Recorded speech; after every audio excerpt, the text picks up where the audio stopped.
Le chamelier. Conte de l'Inde hindouiste.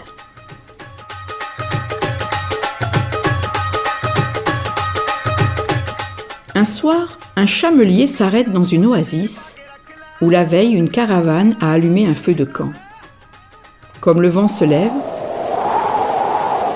les étincelles du foyer mal éteint volettent.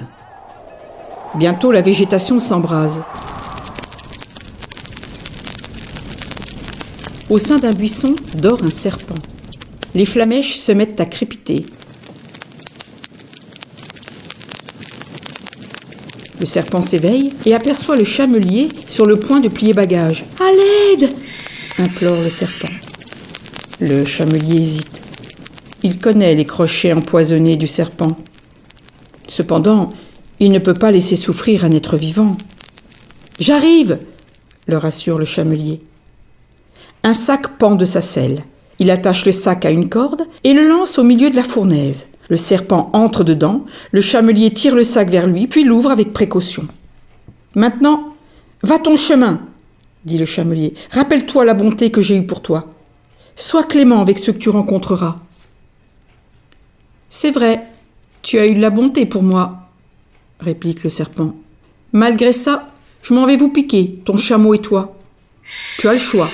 De toi ou de ton chameau? Lequel vais-je piquer en premier ?»« Que tu es ingrat !» s'exclame le chamelier. « Tu rends donc un mal pour un bien ?»« N'est-ce pas la coutume ordinaire des hommes ?» rétorque le serpent. « Ainsi tu n'es pas simplement ingrat, tu es aussi injuste !» s'indigne le chamelier. « Soit, si tu trouves une seule créature au monde d'accord avec toi, j'accepte d'être piqué. »« Bien, » accepte le serpent. « Je vais poser la question à cette vache là-bas. » La vache répond. « Depuis toujours, je sers un fermier. Chaque jour, durant des années, je lui ai offert mon lait. Maintenant, je suis vieille et je n'ai plus de lait. Hier, il a fait venir le boucher pour qu'il me jauge. Demain, je serai vendue pour ma viande. »« Tu vois ?» siffle le serpent à l'adresse du chamelier. « De toi ou de ton chameau, lequel vais-je piquer en premier ?»« Pas si vite !» proteste le chamelier. « 2 avis sont nécessaires pour en avoir le cœur net. » Le serpent s'aperçoit qu'ils sont à l'ombre d'un palmier. « Bien, » accepte le serpent, « je vais poser la question à ce palmier, à l'ombre duquel nous devisons. » Le palmier répond.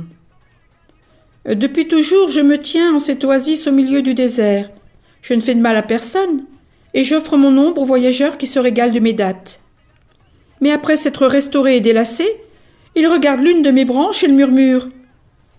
Cette branche ferait une canne solide. Ou bien, j'y taillerais bien un manche neuf pour ma hache. Régulièrement, il me faut donc abandonner sans rechigner l'une de mes branches aux voyageurs. »« Tu vois ?» siffle le serpent à l'adresse du chamelier. « De toi ou de ton chameau, lequel vais-je piquer en premier ?» Un renard des sables trottine aux environs. « Pas si vite !» proteste le chamelier. « Un 3e avis est nécessaire pour en avoir le cœur net. »« Bien, » accepte le serpent. « Pose toi-même la question à ce renard qui trottine aux environs. » Le chamelier expose l'affaire au renard et termine par ces mots. « Renard, est-ce la coutume ordinaire des hommes de rendre un mal pour un bien ?» Le renard répond au chamelier. « Tu sembles être un homme honnête et pourtant tu me mens. »« Il ne te ment pas ?» intervient le serpent. « Il ment. Comment pourrais-je croire qu'un serpent aussi gros et gras que toi puisse entrer dans un sac aussi petit que celui du chamelier ? »« J'en suis capable et je vais te le prouver, » siffle le serpent vexé. « Bien, » accepte le renard. « Si je te vois de mes yeux entrer dans ce sac, je donnerai ma réponse au chamelier. » Le chamelier ouvre largement son sac. Le serpent rampe à l'intérieur et se love au fond. « Vite !» s'écrie le renard. « Ferme le sac et jette-le dans le feu. Une créature aussi ingrate que ce serpent mérite la mort. »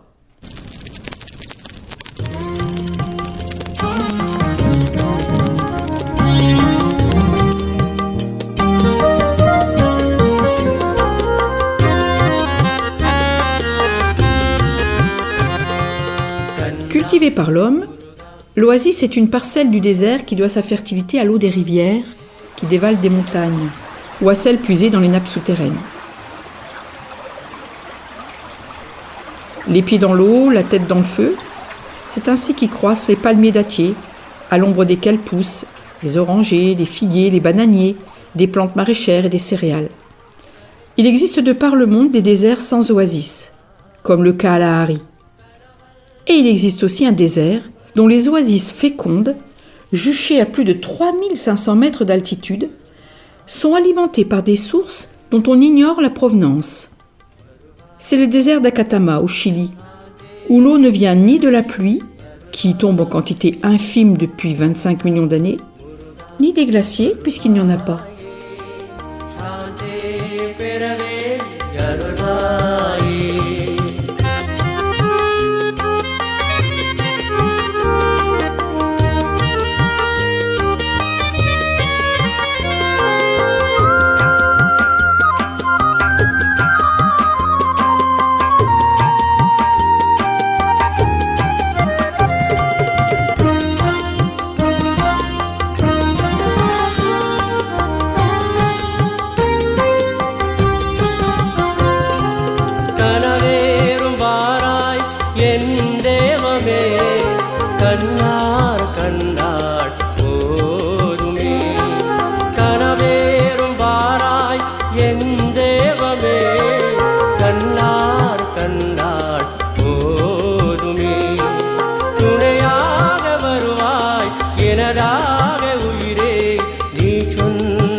படியே நான் பாடுவேன் கண்ணா முருகா வருவாயே சாந்தே பிறவே அருள்வாயே கண்ணா முருகா வருவாயே சாந்தே பிறவே அருள்வாயே